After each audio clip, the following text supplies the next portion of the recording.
Emma in Winter by Penelope Farmer 1. One night, Emma dreamed she could fly again.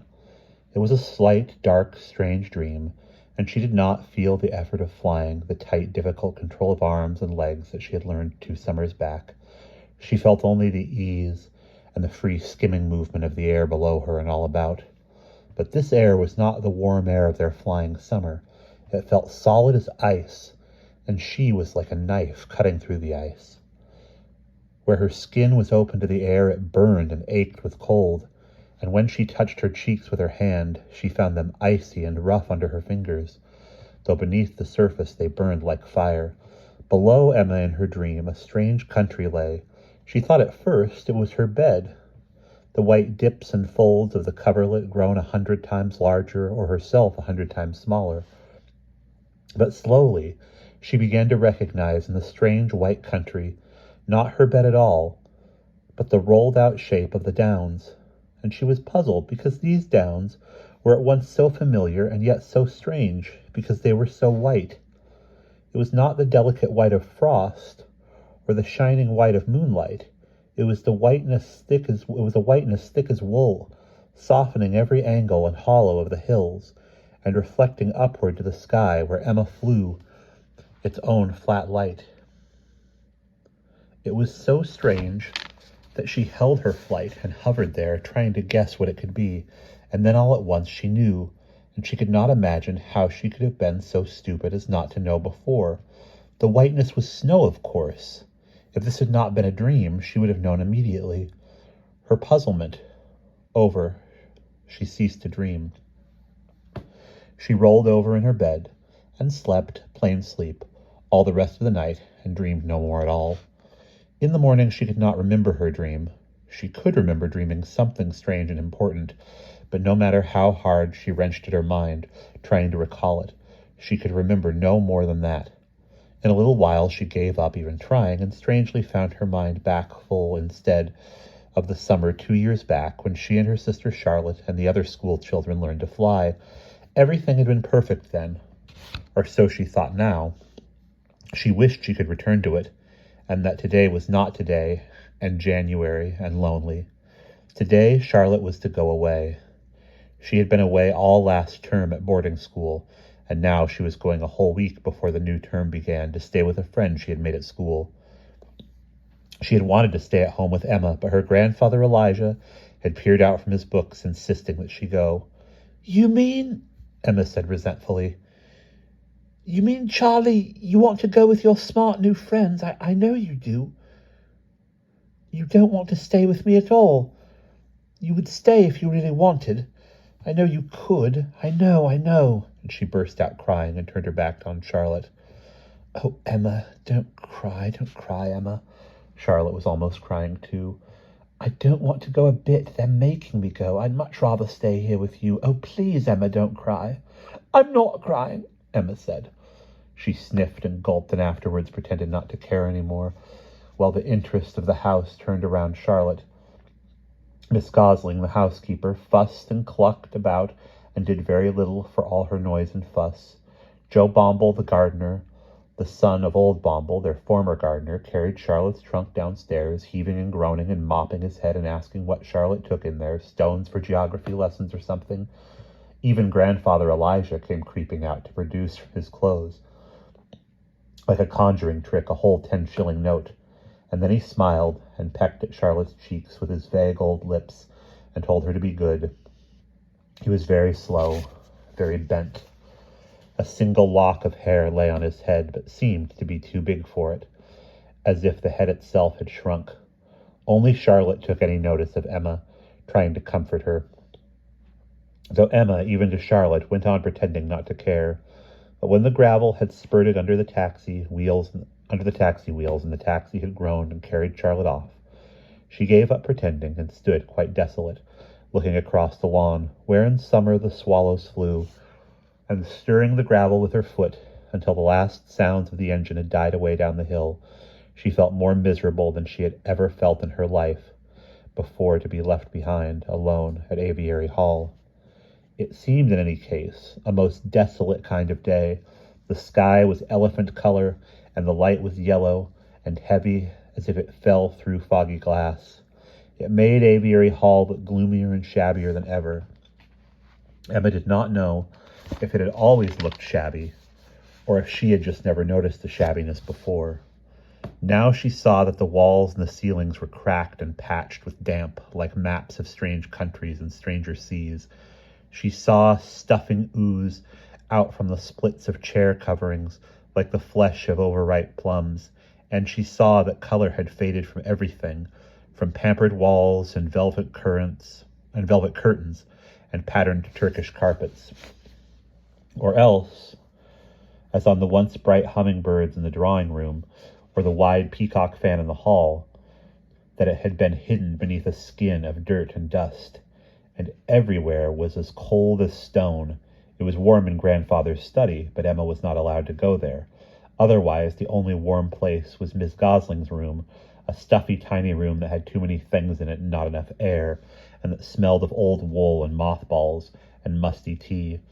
Miss Gosling seemed to sit most of every day on one side of its fire, and today the lonely Emma sat with her and listened to her snoring and watched the rise and fall of her breathing like a mild sea. Emma sat drowsy in the half-dark and imagined the snores as solid to touch as they were to hear. She imagined them in strings like sausages, one after the other, until she, too, was so sleepy that she went upstairs of her own accord, tumbling into bed, was asleep before ever Miss Gosling awoke. Emma dreamed a second time, and again she was out on the snow-covered downs, but this time the flying itself mattered more than the downs or the snow. This time, too, it was not easy at all. It was as if she were having to learn to fly all over again, her legs and arms finding it hard to work together. Her breath hurt in her chest. She felt she was going to fall, and there were no easy swoops and dives such as she had learned to do before during the flying summer. This relearning seemed far harder than the first learning had been that summer. She could remember being proud of her quickness to learn them, but now, quite soon, she found that she ached all over, and that her muscles felt like wet rope, stiff and hard to bend. They were so sore and hard that she wanted to give up trying, and yet something drove her on. Whatever it was that drove her was not herself. It had far greater power than ever her own pride and determination could have had.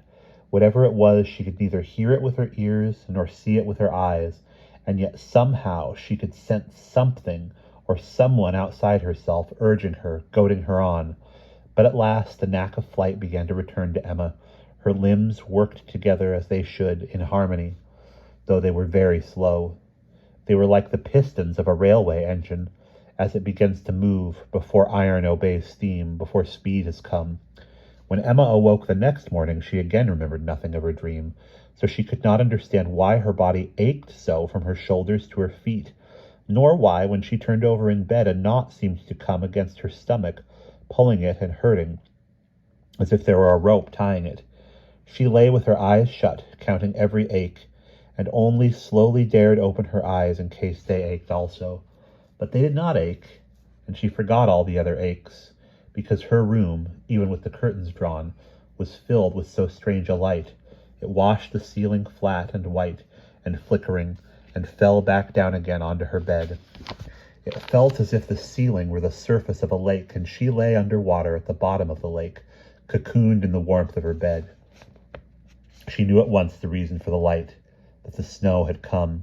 Even without remembering her dream, she had known somehow that it would come, but she did not know why she knew. Usually in the mornings she was lazy, dreading the cold air of the bedroom and cowering in her bed as long as she dared. But today, immediately, she leaped out onto the cold, slippery linoleum, huddling on her dressing gown as fast as she could, and rushing to the window with one arm still out of its sleeve. The curtain rings rattled sharply as she drew them back, but outside the window the snow fell soundless, flickering. It had buried the garden almost completely and turned the lawn into a wide white plain. It had blurred the long smooth lines of the beech trees. Their separate branches were all swollen with snow, like the thickest summer foliage. At one side of the lawn, the steep bank bumped up the snow, like the knees of a giant beneath an eiderdown. But on the other side, where the drive should have been, the white plain swept on quite smooth to the group of round white swellings that were usually the dark rhododendron bushes. And still the snow was falling, swaying past the window pane, where Emma pressed her nose, holding her almost spellbound, watching it fall. "Emma! Emma!" Miss Gosling's voice sounded shrilly from downstairs. "How much longer will you be? You're late." "Oh, all right, just coming," Emma shouted back. "Oh, all right, just coming," Emma shouted back in her crossest voice. When she took her nose from the window pane, she could still feel a cold patch at the end of it where she had pressed it against the cold glass, but otherwise the spell was quite broken. She felt her strange aches again, and seeing Charlotte's flat, tidy bed remembered Charlotte being gone. Her clothes were all strewn and crumpled, just as she had left them the night before, but she threw them on as they were, and pushed a brush across her black jumping hair, and then, with her forehead crumpled to match her clothes, she stumped off downstairs to breakfast. Even the dark dining room reflected the white snow light, but Grandfather Elijah seemed unaware of it, folding his newspaper with a rustle and a frown at Emma, and leaving the room immediately, and Miss Gosling, safe behind her teapot, started scolding as soon as he had gone, as if it were any ordinary morning. "And you look a disgrace, Miss Emma, as well as being late. You dress quite as messy as rooks make nests, and your hair looks like a rook's nest, too, all over the place, and who'd ever think I'd left your clothes in your room each week all neat and ironed and nice? I'm sure I don't know what your grandfather thinks of you. Why can't you be neat like Miss Charlotte?" Emma did not argue back, as she might have a year ago, but looked sulky and ate cornflakes noisily to drown Miss Gosling's voice, for she knew that Miss Gosling always at words. She never actually made Emma tidy her room or re-iron her clothes. She was much too lazy for that. She lectured on instead. The same thing every day, 3 times a day, indignantly heaving, and that done, so she thought was her duty. If only, thought Emma, for the 100th time, if only Charlotte didn't have to go away. It was strange to think that once she had quite looked forward to being on her own without Charlotte's bossiness, as she had thought it was, but now, after the first long term, she knew how much Charlotte had always protected her from Grandfather Elijah, who only liked little girls good, whereas Emma was by nature naughty, and from Miss Gosling, who thought good girls at least less troublesome than bad ones, and she knew how Charlotte had hidden the naughtiness from them when she could, and smoothed them both down when she could not. Without her, Emma found she was not freer at all, but more constantly scolded and horribly lonely. "And I did try to be good," she thought resentfully, scraping her cornflake spoon. "I did try, but they never noticed. It's not fair the way they go on at me. It's not fair." And she thought, well, I will be naughty. I'll be rarely naughty. That will just show them. But then, after all, she could not think of anything naughty enough to do.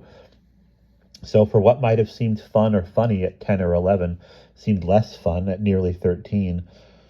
And nothing, anyway, was fun without someone to share in it, or to tease by it, as she had often teased Charlotte by her naughtiness.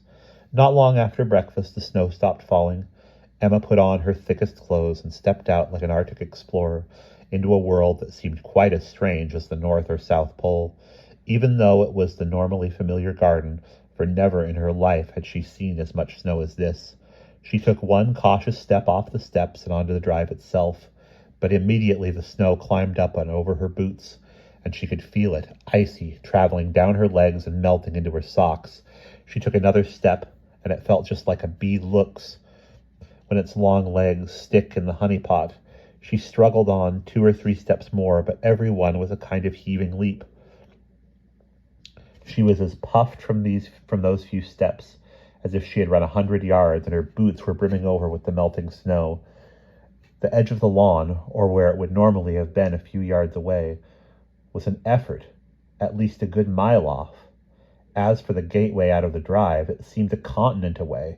How strange to think that she normally walked so far without thinking about it, thought Emma, looking back at the tiny distance she had come, at her footsteps like mine shafts, deep into the snow. All at once she was frightened and leaped back the same way, trying to jump into the footprints she had made, but more often than not missing the stride length and landing in new snow.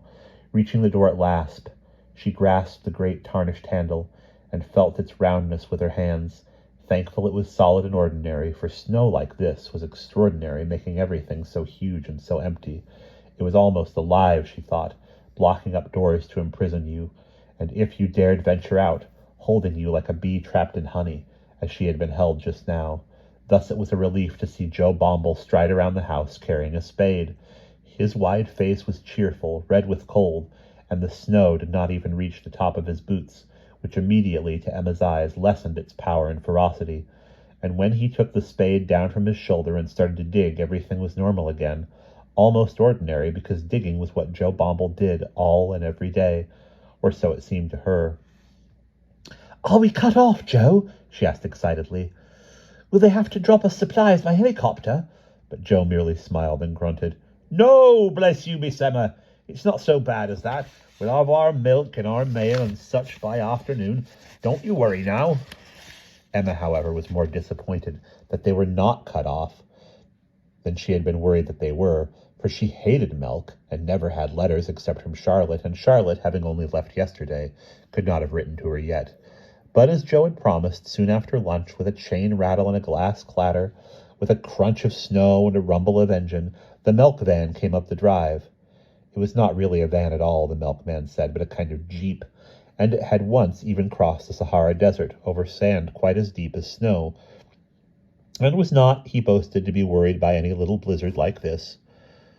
This snow felt like sand too, Emma thought. When she took up a handful and tried to make a snowball out of it, it crumbled in on her glove and spouted out between her fingers like powder, or like the grains of a fine white frozen sand. And now she dreamed that she flew more easily, the troubled learning over. The moon had come too tonight, filling the air with its frigid light, and the air felt sharp as icicles. At first she was alone, but in a little while she began to feel that something or someone was watching her. The same strange presence that had goaded her that other night. Tonight it did not need to goad or drive, but watched quite steadily, so that Emma felt as if eyes were nailed all over her, glittering like starry glass. After a little while, she not only felt eyes on her, she saw eyes there. There were only two of them after all, not as many as she had felt, but they were huge, with a glitter on them that the white moon made. She was sure there must be someone behind that glittering, yet she saw nothing except those two huge glittering eyes. And then she began to feel yet a third presence there. This new one was not frightening at all, but human like herself. A real person. She searched with her eyes over all the downs around. They spread about her, glistening and empty, no person on them that she could see, and nothing to hide a person either, except perhaps a twisted stumpy tree, black as licorice against the snow. She knew this tree from other times. Though stunted, it usually was twice as tall as she, but now, buried in the snow, it looked no higher than a large bush. And suddenly, as she watched, a shadow moved there. It moved again, separating itself from the tree like two cells dividing under a microscope. A figure moved jerkily above the snow, and it took Emma a moment to realize that this person also, whoever it was flying, or rather, was trying to fly. It moved several feet above the ground, but with limbs jerking all out of time, no flying, so much as waddling through the air. It reminded Emma of something, though she could not think of what. Perhaps, if anything, it was most like some clumsy kind of duck. A duck. Jemima Puddle Duck. But only one person had ever flown like that. And everyone had laughed at him and had nicknamed him Jemima. Jemima Puddle Duck. And now she saw his face, and there could be no doubt at all. It was poor, fat, lonely Bobby Fumpkins, whose mother, until a year ago, when his baby sister came, had spoiled him constantly with candy and outings, and whose house had the first television set in the village. The children had used to call him Baby, but Miss Halibut, the school teacher, had taken pity on him and insisted that they should call him Bobby instead, short for his proper name, Robert. At the same moment as Emma recognized Bobby, Bobby saw Emma watching him. His face was puckered with effort, but his cheeks were not scarlet as they used to be when he flew, for the moonlight had drained all their color away and left them moony white. He looked at Emma beseechingly. He opened his mouth as if to speak, but no words came out of it. Emma, in her turn, tried to say mockingly, "Hello, Bobby," but no sound came from her mouth either.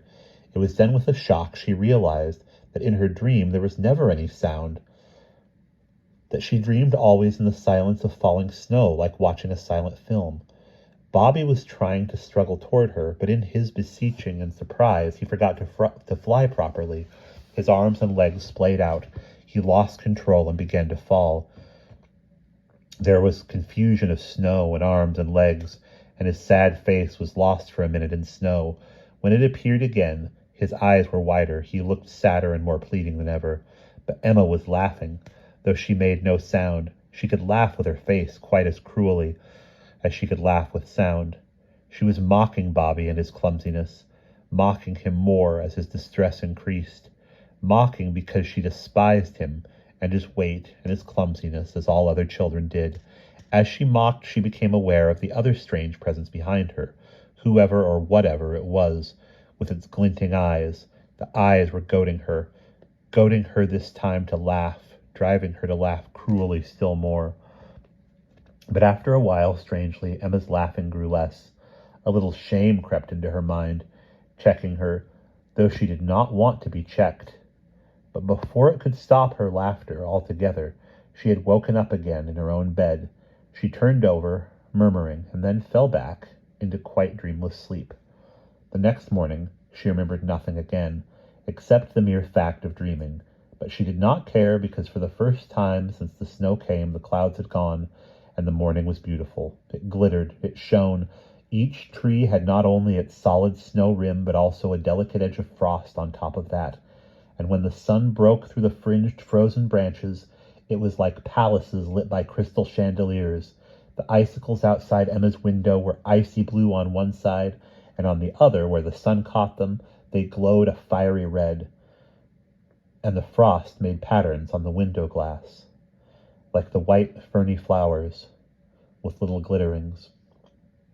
But outside, Emma found that even heatless aviary hall had not quite prepared her for the cold. It bit deep into her face. Even when she had grown a little used to it, her skin still stung, and the edges of her nose and chin and cheeks felt cold and sharp. And yet it was not a sad, aching sort of cold that growled in her bones. It was exciting. It made her want to dance and shout and roll all about in the snow.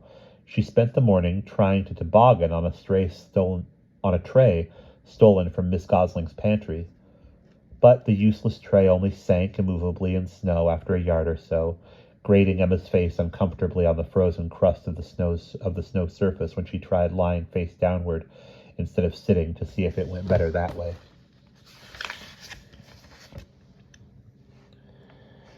She gave up, and in the afternoon, on the advice of Joe Bomble, set out for the downs behind the school, where the children, he said, had made a proper run, set down the lane between the tall white hedges and the drifted banks of snow.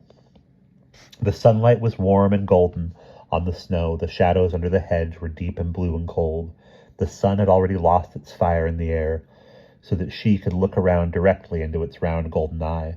As Joe had said, there was a run on the downs behind the school, where the slope curved away into a dent in the line of hill. The slope was quite long here, and not so steep as in some other places, and it ended in a long, flattish meadow, so that there was no danger of slapping into a fence or a line of trees, or even on the longest run. The hillside crawled with people, mostly children, but a few grown-ups. It swarmed with boys like Jammy Hat and Scooter Dimple, who rushed about, marking all the untouched snow, and who yelled and knocked each other off their sleds. Bandy and Marley Scragg had both come, Emma saw. They had left school now and worked in their father's butcher shop, and so she was surprised to see them there until she remembered it was Wednesday when the shop was open only half a day. Bandy grinned at Emma sheepishly, and then went off, thankfully, with the other boys, which annoyed her a little because she had been quite friendly with both the Scraggs in their last year of school. She supposed he felt too grown up now, or something, to speak to her, but no amount of growing up could make much difference to his sister Marley, who came running over to Emma at once, her limbs out at spider angles, to help her balance in the snow. It was as if she had never left school at all, though they had hardly seen each other at all last term. She and Emma were as much friends as ever. Emma was pleased, even excited, to find that she thought of Annie Feather, who went off each day to the seaside to sell candy, and of Molly Scobb, still at school, who had both been her friends once, but who scarcely spoke to her these days. They had not come sledding today. At least, she could not see them anywhere about. No doubt they felt themselves too prim and grown up for such activities. "You'll not need that useless thing, Emma," Marley was saying. "You take turns with me on my sled. I don't mind. I'll need a rest sometime, see?" And she seized Emma's useless tray and flung it away into the deeper snow nearby. She had a proper Swiss sled with high runners that held its rider 7 or 8 inches off the ground. It was by far the best kind to have with the snow so deep, for although the run itself had been beaten flat, it was easy enough to steer crookedly and so run off into deeper snow. But with such high runners, if you did not run in too deep, you still kept some speed, and with skill could kick and steer back into the smoother track. And again, if you met some great hump on the run, you did not then crash or somersault, but shot into it, poised, careened down and onward, quite smooth again, to the bottom of the run. But pleased as Emma was to share this sled, the first time she waited to go down the slope, she almost wished to have back her safe, slow tray. The hill below her looked as steep as the roof of Aviary Hall, and 4 times as long. She shifted her behind and felt the open struts of the sled through her clothes. She felt giddy and heavy in the stomach, and her mouth was dry. "Hurry up, Em," said Marley, impatient, behind her. "I want to go before night comes," Emma said hurriedly. "Someone was in my way. I had to wait, that's all," because she could not let Marley see that she was afraid. Settling her behind still more firmly, she grasped the cord tight in her mittened hands. Then she took a great breath, shifted back and forward sharply, and dug hard at the snow with her feet.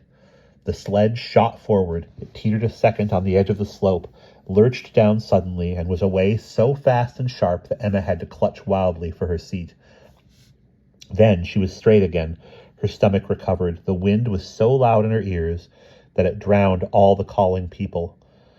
She was a wind herself, flying, nearer flying than anything since those summers ago, or since. Some memory stirred in Emma's flying mind, but was gone as swiftly as the hill moved on either side of her.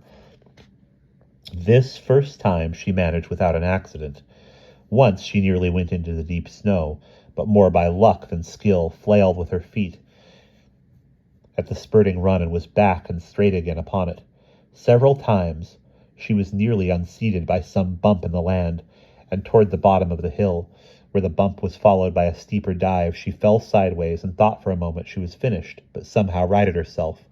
She ended scarlet-faced, scorched by air, and lying in the deeper snow at the bottom of the run, though she had rolled off the sled of her own accord rather than from the small jerk there was when it stopped, and when she stood up, brushing the snow off and feeling a sharp, small stinging where a little grain of it had crept up under her sweater to her bare skin, she found her legs as weak and trembling as if she had run all the way down the hill, not flown, perched on Marley's sled. And the long climb back was endless and aching, with the sled dragging at her back. While Marley took her turn, Emma watched the other people on the hill. They had bruised all the snow there now, and even, in places, uncovered and crushed gray grass beneath. But each figure looked as neat and bright and separate against the snow as if it had been cut out of colored paper and stuck on a white page. Quite soon she saw Marley's red cap begin to climb behind her.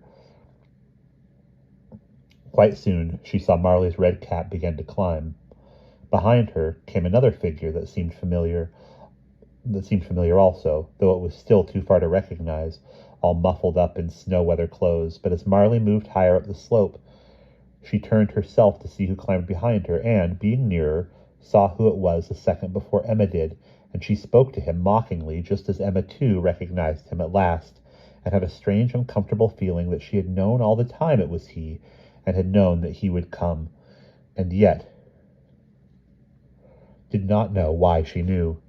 "Jemima! It's Jemima!" mocked Marley. "Old Jemima Puddle Duck! And how's all Bobby Frumpkins these days, then?" she taunted, her black eyes snapping at him like fingers, and Emma added her mocking to Marley's, partly, at least, to escape this uncomfortable feeling of foreknowledge that she could not understand. But Bobby plodded on, his sled cord dragging at his arm. His great moon face was red as the sun, his puffing breath smoked out around him. At first, he had smiled a tentative smile at Emma, but seeing her mockery, he put his smile out like a light and hung his head, veering away across the slope to a place where they would not see him so well. No one took any notice of him. Few people did these days, except to laugh at his clumsiness. Even his mother did not, concerned as she was with Bobby's little sister. His sled, Emma saw, was not the Swiss kind that Marley had, but the solid English kind, with runners less than half as high, made of firm planks of wood, with a top of planks fitted flush together, like a raft, and not with open struts like Marley's, though they were perhaps better for Bobby's bulk. He settled it firmly at the top of the slope, sat himself down on it, took the cord in both hands, dug his head down on his chest, and hunched up his back. Then he pushed his heels hard into the snow, moving not at all the first time. But on the second push, he shot off with a lurch and a leap, like a learner car driver. But he had pushed too hard with one foot, not hard enough with the other. Instead of running straight on down the hill, the sled skidded and jerked sideways across the slope. The snow had grown icy and slippery now, and the skid grew very fast. The sled hit the stacked snow on the far side of the track, plunged on into it, dug in its nose, bucked, and stuck fast with a jolt that tumbled Bobby off head first into the snow. His face, emerging, had snow all around like whiskers. It was grazed and trembling and trying to smile, but Marley and Emma were shaking with laughter at him, laughing out loud, others joining in. Marley laughed because she always acted as she felt, whether cruel or kind, and this, she thought, was funny. Emma thought it funny too. She also laughed, partly to keep up with Marley, partly because she despised Bobby anyway, but her laughing was unkind, and she knew that underneath. She also knew that she had laughed before like this, quite recently, and yet could not think where or how, because she had not seen Bobby so far as she knew before today, not since last term, not since these holidays had begun at least. It was a puzzling and maddening and uncomfortable feeling, and to escape the discomfort she laughed louder still. Afterward, plodding home at last, she was ashamed as well, just a little, and that was for the second time too, though she could not think how it could be. But she never thought again about Miss Gosling's tray, indeed did not remember it at all, until Miss Gosling met her scolding at the kitchen door, and that made her forget about Bobby, for the scolding was not her first today, nor probably the last one. There was nothing to puzzle her about that. And that's the end of chapter 1.